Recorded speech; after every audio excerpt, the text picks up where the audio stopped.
Tonight's newsmaker is an obstetrician gynecologist turned healthcare administrator who runs, with nearly 13,000 employees, the Piedmont Triad's second largest employer.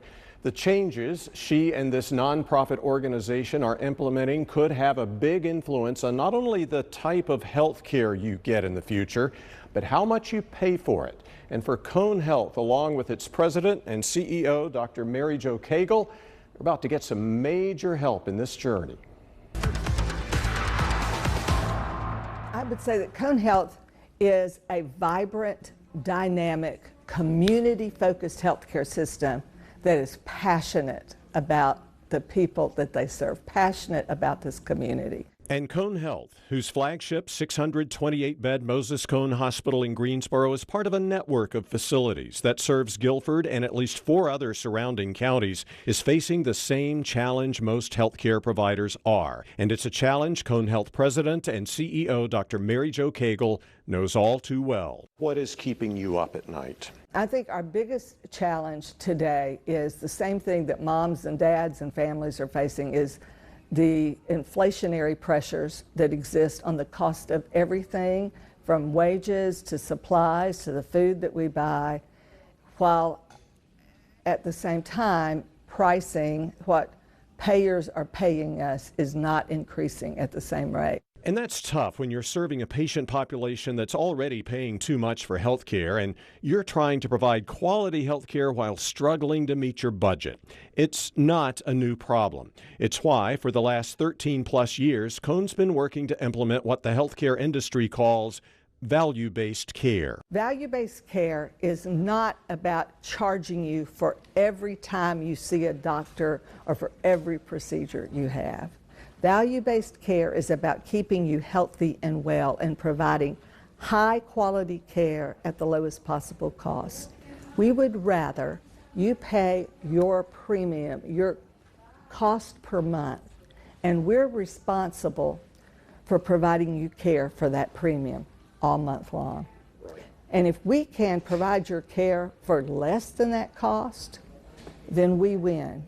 And if it costs us more to care for you that month than what you paid, then that's on us.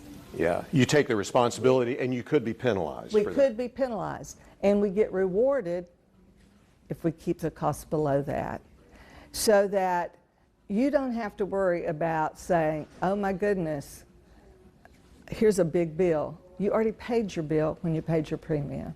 A key part of that, from Cone's perspective, is using its 6 med centers, like this one in Northwest Greensboro, to keep people in the community well enough to stay out of the hospital, where costs can skyrocket, from emergency care to primary care, among many other services.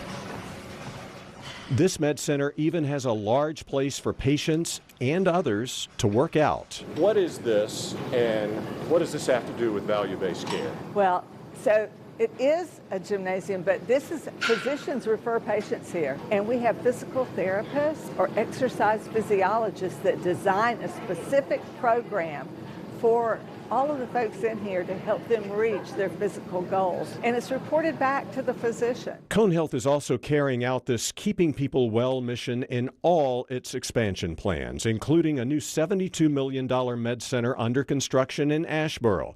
Dr. Cagle even signed one of the building's beams earlier this year, and its coordination with North Carolina A&T State University to build a $32 million building off East Market Street called Resurgent, a big part of which will include urgent and primary care offices. It's part of Cone's Catch 5, In 5 initiative to improve life expectancy in East Greensboro by 5 years within 5 years. Build where they live. Yes. Remove as many barriers as you can to people successfully getting good care. Another big change, Cone's recently announced merger with Risant Health, a nonprofit healthcare giant Kaiser Permanente created in 2023.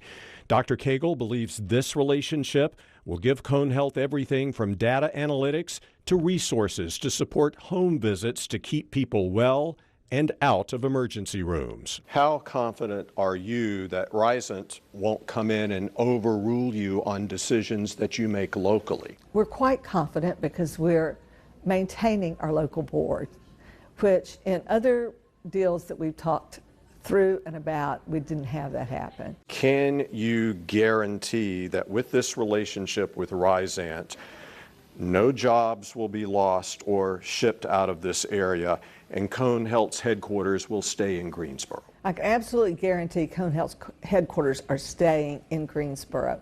And if jobs are lost, it's not because of the partnership with Risant.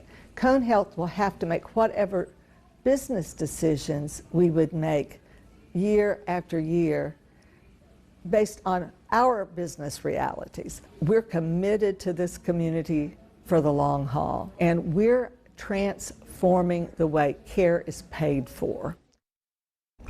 Dr. Cagle and Cone Health are not disclosing the financial terms of the agreement with Risant, but she did tell me Cone and Risant will share board members. Supporting more, the concept Cone will be an independent subsidiary and Risant won't overrule any of its local decisions.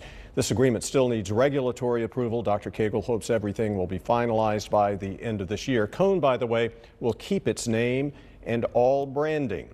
To read more on my interview with Dr. Cagle, including more details on Cone's expansion plans, which include Winston-Salem and Forsyth County, look for this story, which we're about to post on our website, myfox8.com. To find it, click on the Spotlight tab at the top of the homepage, then the Newsmakers tab.